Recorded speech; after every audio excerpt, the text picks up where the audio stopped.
From LinkedIn News, I'm Leah Smart, host of Everyday Better, an award-winning podcast dedicated to personal development. Join me every week for captivating stories and research to find more fulfillment in your work and personal life. Listen to Everyday Better on the LinkedIn Podcast Network, Apple Podcasts, or wherever you get your podcasts. From LinkedIn News, I'm Jessie Hempel, host of the Hello Monday podcast. Start your week with the Hello Monday podcast. We'll navigate career pivots. We'll learn where happiness fits in. Listen to Hello Monday with me, Jessie Hempel, on the LinkedIn Podcast Network or wherever you get your podcasts. Hello, my friends, and welcome to another exciting episode of Negotiate Anything. Negotiate Anything is produced by the American Negotiation Institute, and with over 3 million downloads and listeners in over 180 countries, listeners just like you have made it the #1 negotiation podcast in the world. I'm Kwame Christian, and I'm the director of the American Negotiation Institute. We're growing, and I want to introduce you to our new team members and new trainers. This will give you new and diverse perspectives on negotiation and conflict resolution. And that's why Shane Martin, our head of sales and partnerships, is going to serve as co-host of the show from time to time. We're excited to continue to provide you with the best content that will help to make your difficult conversations easier, both at work and at home. Lastly, our team conducts negotiation and conflict resolution trainings in the United States and abroad. Our trainings will give you the practical skills you need to resolve conflict, negotiate, lead, and persuade with confidence. Click the link in the description below to learn more about how we can make your difficult conversations easier. Paula, thanks for joining us today. It's a pleasure to be with you, Kwame. Yes, it is a pleasure to have you, my friend. I'm excited to get into psychology, but before we do, let's talk about you. So can you tell us a little bit about yourself and what you do? Sure, happy to. So I study what makes people effective living and working in different countries and with people from different cultures. I'm a professor at Northeastern University in Boston in the business school, and I also run a company called Skiilify, which helps people build the skills necessary in order to be culturally agile. I've been at this for a long time, 30 years of research and practice in this space. So I'm just so excited to share what I know. Fantastic. And let's actually spend a little bit of time going into the terminology that you just used, because I've heard it described so many different ways: cultural competency, cultural intelligence, and you said culturally agile. Why is that your term of choice? Right. So I've heard it described. So cultural agility, this is how they differentiate. So cultural agility is like the cup, and cultural intelligence is like the coffee. So what I do is I study what are those fundamental human capabilities, characteristics, skills that we need in order to be effective in order to be culturally intelligent, in order to be a good global citizen, in order to get out there and be with people from different cultures. So that's where I differentiate. That's interesting. Really, really interesting. Well, great. Well, let's talk about culture and cultural agility. And so for the listeners, let's do a quick run of show here. First, we're going to talk about what people misunderstand the most about culture. And then we're going to go into a potentially controversial topic, which I love talking about, the limits of bias training. Yeah. And then lastly, the cultural competencies that we will need to be successful. And so let's talk about misunderstandings. So what are the things that people misunderstand the most about culture? Sure. I think fundamentally what it is, really when you think about what is culture, our cultural values, where do they come from, right? We're not born with them. We experience them. We are socialized into them. And everyone thinks, oh, well, because I'm American or Japanese or German or pick the country, right? Therefore, these values. And that's absolutely not the case. We've been socialized in lots of different ways. It could be our family upbringing. It could be the schools we attended. It could be if we lived in an urban, rural community. It could be if we were part of a military family or not. It could be our religion. It could be generation. It could be gender. We keep layering all of these socializing agents on top of each other, and that forms an individual's cultural values. What tends to happen, though, is that some of those socializing agents within a a group, so within a country or a generation or whatever, are similar. And that's where we start talking about cultural differences. So we have to sort of begin realizing that cultural values are personal, they're individual, and that when you kind of aggregate them out, you start to see some trends that enable us to talk about country cultures, generational cultures, professional cultures, and the like. So that's kind of the thing number one that everybody misses is what the heck is it? Yeah, I think that's really important to understand. And so you dropped a few more terms. So we have Sorry, cultural that, right? values. So cultural values, we have cultural values, culture, and then cultural differences. Right. So what are those? Let's get a baseline understanding for the listeners. Sure. So if you think about a value would be anything that is kind of fundamentally linked to our subjective perceptions. So it's when we look at the world, we look at a situation, we judge it to be beautiful or ugly, that's subjective. Fair or unfair, that's subjective. Right or wrong, that's subjective. Keep going, right? Anything that's a subjective norm is linked back to a value. Those values were socialized. We learned from all those socializing agents I talked about before, generation, family, school, whatever, how to interpret the world around us. And that would be, sort of the imprinting or that socialization that created those values. Culture, though, tends to be viewed as the behaviors that we see. So whether people are smiling or not, whether people hold hands when they are a couple, when they're in public or not, whether they speak very directly or not, those types of things are the behavioral, those are the things that we can observe.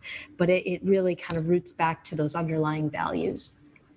That makes a lot of sense, and now I can start to see how these cultural differences come into play, because we have the values, that's our perception, and then we have culture, that's like the actual outward manifestation of what's happening internally.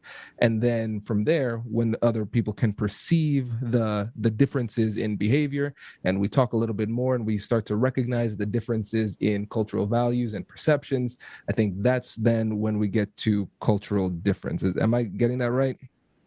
That's exactly it. Thank you. You described that beautifully. Yeah. In fact, it's funny because culture is always described as really interesting things like an iceberg or an onion or an ocean. The idea is that there's stuff happening on the surface that you can see, but it really is what's happening underneath or deeper in that's really where the real challenges lie.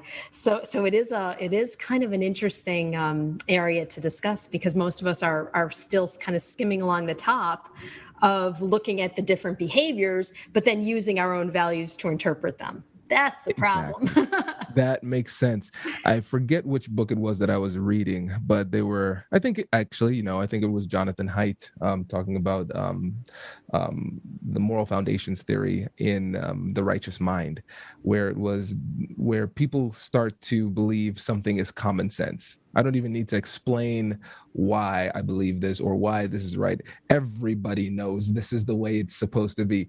And then really interesting conflicts occur when your common sense doesn't match up with somebody else's common sense. And then we don't really even have the language to describe the difference other than this person is out of their mind or crazy, they're doing it the wrong way. But if they have the language that you just gave us, recognizing cultural values, recognizing that's perception, those type of things, and recognizing that different places, different communities, different people will perceive things differently and act differently, and it's not right or wrong, it's just different. Then once we have that fundamental understanding, we put ourselves in a position where we can learn from each other and connect in different ways. Yeah, and you said that beautifully. Not right or wrong, just different. Not right or wrong, just different. And it's hard for us to turn our brains off to stop seeing those subjective judgments. Yeah. No, that makes a lot of sense. And so when we think about now that's the fundamental misunderstanding of culture. what do you think is something, let's say we're starting at a baseline level of 0 of cultural intelligence, cultural agility. What would be the first thing somebody needs to do to improve their cultural agility now that they understand these misunderstandings? Yeah. So I'm going to stretch it to two things. So That works. the two things that everyone needs to do is one, first of all, understand how something might be different. So it's, I don't know if you remember the whole selective perception video about the moonwalking bear. If your listeners have not seen it, go onto YouTube, type in moonwalking bear and you'll get a very interesting video. You don't see something unless your brain is kind of looking to potentially see it. It may not be there, but you need to know that it could be different. So if you're working with someone of a different generation, different profession, and you have a little bit of pre-warning that certain things could be different, you're in a better position, your brain will be in a better position to catch it if it's there and then interpret it as it should be interpreted. Okay, so that's kind of one piece, is like, know before you go, kind of. So if you're, I mean, I do a lot of work with the international world, in terms of those who do global business, and the idea of understanding the cultures in which you're going to be operating is really important before you actually move into them or go into them. So that's number one. You absolutely need to know something about the individuals with whom you're interacting. The other one, though, is build out those competencies so that when you're in that new and novel situation, when you're in that environment that isn't easy for you to interpret, or you keep making mistakes in because you're using your brain, your lens, you can have the competencies necessary in order to be effective in that environment. So really understanding, gaining some self-awareness about those critical competencies, and then building them out. That's actually what the book was about, was actually that second one. That's how do you build those competencies. Hi, I'm Katherine Kanapke, and I'm the Chief Operating Officer here at the American Negotiation Institute. Did you know our company offers completely customizable negotiation workshops? The negotiation and conflict resolution skills that your team will learn from these workshops are beneficial across all professions, but they're especially useful in procurement, purchasing, sales, sourcing, and contract management. Our calendar is filling up quickly, and we even have some workshops scheduled for next year. If you think you might want one, I'd suggest reaching out soon so you don't miss out. Check out the link in the description to learn more. Also, be sure to check out our YouTube, LinkedIn, and Instagram accounts to see our daily negotiation content. Thanks for listening. Brace the rudders! Raise the sails! Raise the sails! Captain, an unidentified ship is approaching. Over. Roger. Wait, is that an enterprise sales solution? Reach sales professionals, not professional sailors. With LinkedIn ads, you can target the right people by industry, job title, and more. We'll even give you a $100 credit on your next campaign. Get started today at linkedin.com/marketer. Terms and conditions apply. Right. No, this is really, really great. And I think it makes sense that that's the focus of the book, because I think that's where everybody wants to go. They're just saying, okay, Paula, what do I need to do? Tell me what I need to do. What do I need to learn? And that's great. And remind the listeners again, because I want to make sure that they know where to get the book. And of course, we'll put a link in the description, but tell the listeners again about the book. Sure. So the book is Build Your Cultural Agility. And I know it's on Amazon, of course, and wherever fine books are sold. So you can look at it, you can find it in a variety of places. Also, your listeners might be interested. We have a free app available that enables you to test out both of those sides of the equation. So understand your own cultural values relative to different countries that you may be working in, and also the cultural competencies. You can do a self-awareness assessment of your own cultural competencies and some guidance on how to build those out. And that's perfectly free it's a site called myguide.com, MYGIIDE.com. Fantastic. And links in the description, everybody. I strongly recommend taking that opportunity because the price point is pretty solid. and free. And self-awareness is the key for self-development. It's difficult to get to where we want to go if we don't know where we currently are. So take advantage of that opportunity. And I think when we get to the second point here, the limits of bias training, people will probably be saying, why in the world are we taking shots at implicit bias right now, where we're talking about culture? And we had a really, really fun conversation about this in our pre-interview. So let's start off by talking about, first of all, if people aren't familiar, what implicit bias is and what those trainings are and some potential pitfalls. Right. So what implicit bias training does is it introduces people to their brain's limbic system. Limbic system enables us to gather data throughout our lives to identify whether something is a threat or not, how something should be interpreted. It's a very adaptive function, which enables us to go into a new situation and be able to, within a fraction of a second, judge it. It works exceedingly well when you're in a context that's perfectly predictable. So if you're at home with your family and your mom raises her eyebrow ever so slightly, anyone who's in that family knows exactly what that eyebrow raise means. If you're outside of that, you have no idea, right? So that idea, and I'm kind of oversimplifying it, but the idea is then, because we have this stored data of what is, again, what those subjective norms should be, we tend to apply it to every new situation. So a lot of companies now are offering unconscious bias, implicit bias training to help people see that they have flawed brains. Unfortunately, they don't have flawed brains. They have healthy brains. And that's where my rub is with unconscious bias training.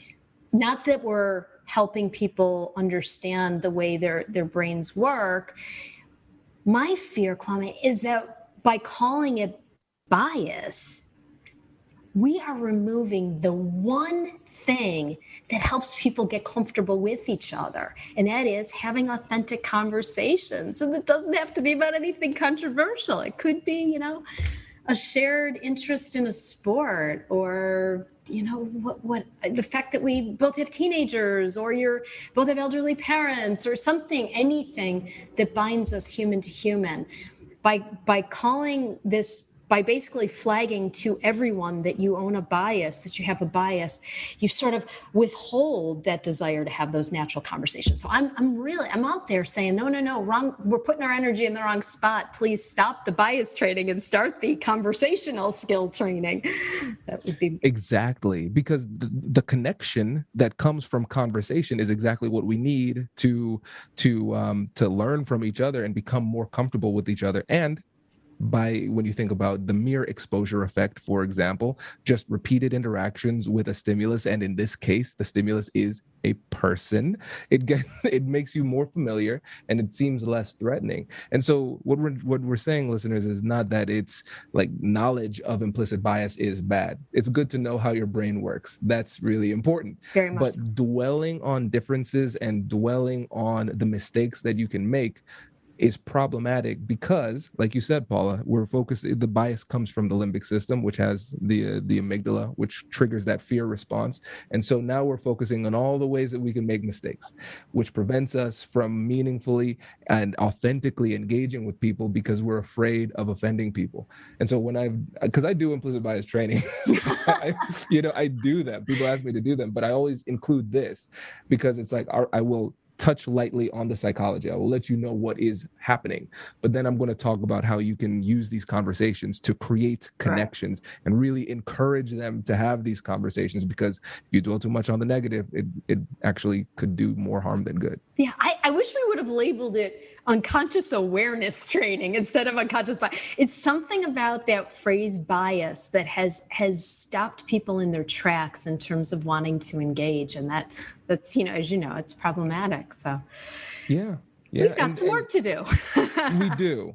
And my tenure in psychology is only 4 years. You far surpass me. So let me run this crazy idea by you. You tell me what you think. The more that I learn about bias and read great books like Thinking Fast and Slow, for example, awesome book, Right. very dense, but very good. I'm starting to think more like bias is the natural tendency of the brain. Like, you are biased because you don't have a choice. It's how your brain works. It's about recognizing the way those natural tendencies and then understanding how to overcome them in order to make better decisions and engage in better ways.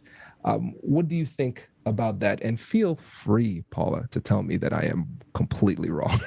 No, you're absolutely right. You think of your brain as kind of a beautiful, amazing couch potato, a beautiful, amazing, lazy thing that, it's always trying to kind of quickly understand the world around it so that it can go back to kind of comfort and ease, especially if we're in situations of novelty or stress. Our brains we want to move so quickly to cognitive ease and emotional ease. Let me give you an example. If you ever go into, I'm a university professor, so I'll use the university example. If you ever go into a freshman orientation and you look around the students, it will seem like the group is the most racist, xenophobic group of freshmen you've ever seen. And in fact, it's not racism or xenophobia or gender bias or anything. What it is, it's fear. And you cling to familiar. So when you have no information, we start to connect with people who seem to be like us. And then, as a result, what ends up happening, there's that mere exposure effect. Next thing you know, you become great friends. That's kind of one example. If you've ever heard people say things like, oh, I can't believe my neighbor turned out to be my best friend, or my roommate turned out to be my best friend, or my office mate turned out. It's not by accident, right? It's because they become over time familiar. So really what our brains are doing is they're just trying to move to ease. They're trying to file people and things and places and situations in a way that they can make sense, that the brain can make sense of it, so that it can kind of move on to being lazy again. And that's what we're really pushing against with the competencies. And that's really what I hope the book will do, is help people move beyond that. Absolutely. No, that's great. That is great. And let's hit that last point here.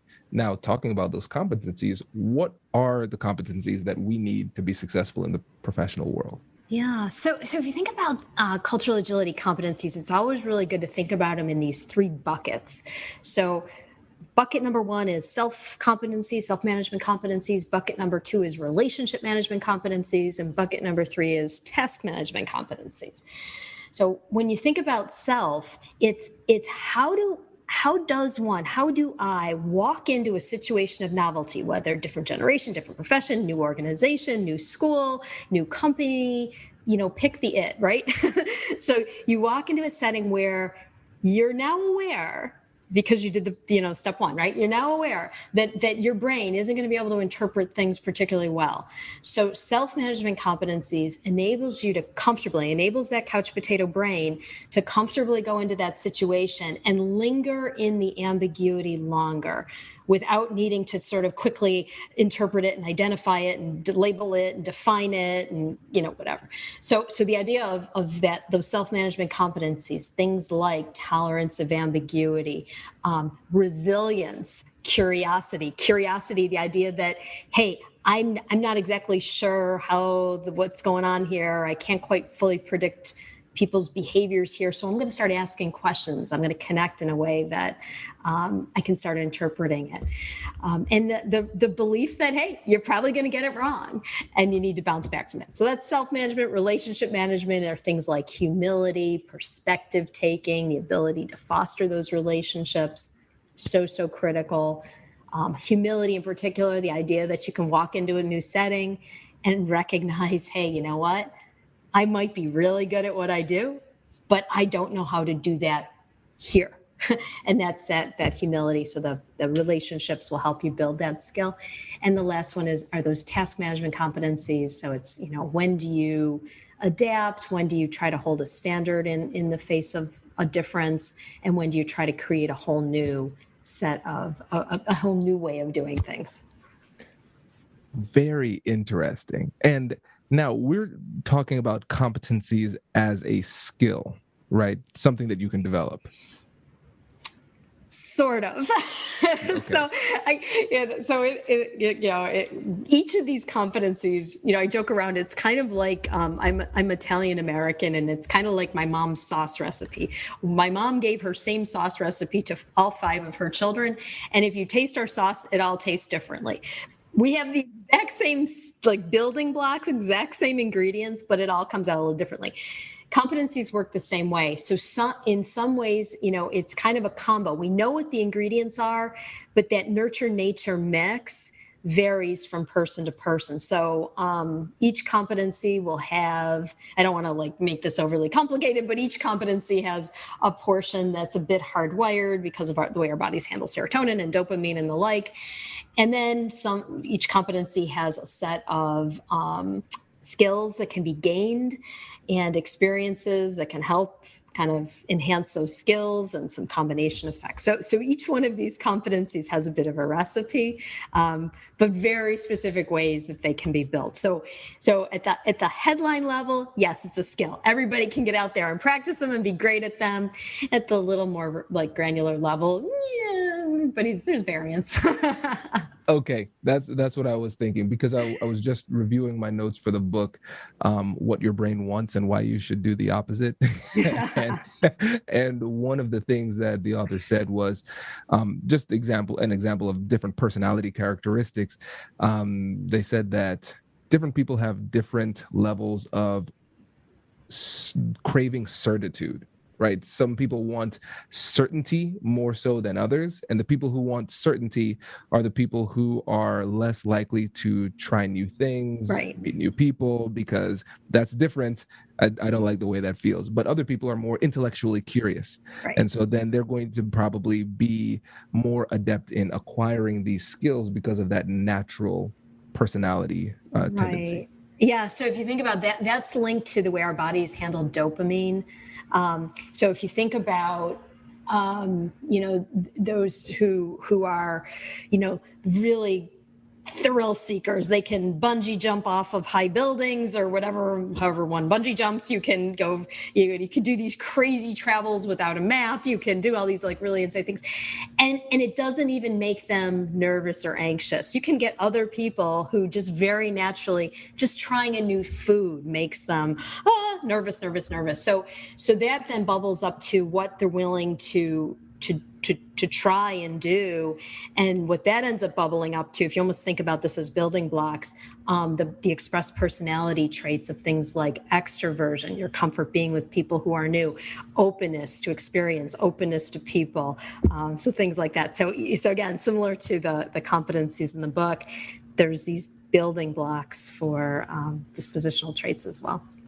That's great. And this is fantastic. And from your perspective, let's say there's somebody who says, I've never liked new things. I've never gone to another country. I've had plenty of opportunities. I never wanted to go to a new country. Right.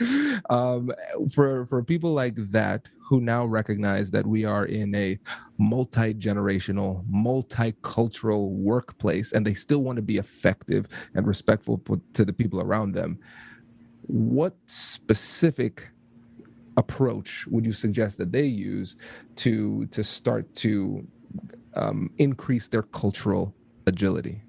You used a pretty loaded word there, and that is, I don't want to. I don't want to be with someone of a different generation. I don't want to be with someone of a different country or culture. That's a loaded word. If you said to me they didn't have experience doing it, that probably would mean to me that they've never sought it out, but it doesn't mean that they couldn't kind of incrementally start to do more and more novel things or interact with individuals that are more. So we actually structure experiences that kind of graduate individuals like that into situations of novelty. We've done some wonderful programs. But if you're starting from the position of, I don't want to, wow.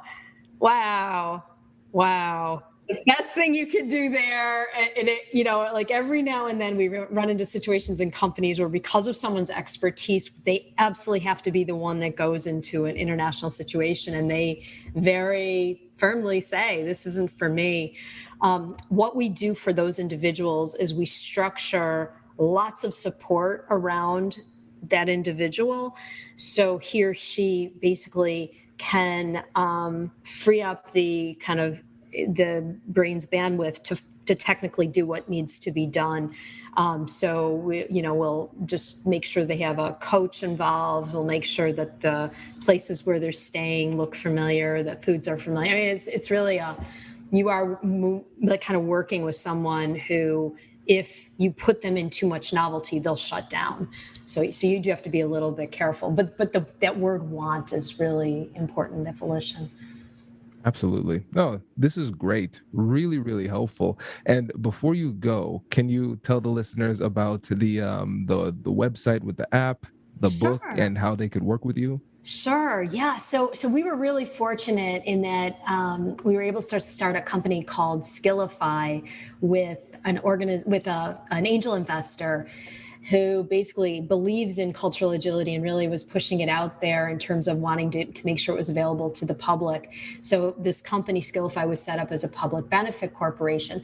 The product that I was talking about that I think your listeners would enjoy is called myguide.com, MYGIIDE. So if you think about the word guide, but the idea is the double I, and we're helping cultures see eye to eye. So myguide.com, GIIDE, is the tool. And on there, they can get some free assessments about their own cultural values relative to different, kind of default ones in different countries. They can do that assessment. They can also do an assessment of their own cultural competencies, like the tolerance, ambiguity, resilience, curiosity, and learn a little more on how to build it. That's fantastic. Paula, really appreciate it. Thanks for joining us today. Oh, my pleasure, Kwame. This was fun. Thanks. Congratulations! You've just joined an elite club. By listening to a full episode, you're now officially on the Negotiate Anything team. So welcome aboard. What most team members do is they subscribe to the podcast because that allows them to automatically get the latest episodes of the show. The best things in life lie on the other side of difficult conversations. Keep learning, keep practicing, and keep getting better. Your relationships will improve, your career will soar, and you'll have the confidence you need to get the most out of these crucial conversations. Again, thank you for joining the team. We're excited to have you, and I will see you in the next episode. I'll catch you later.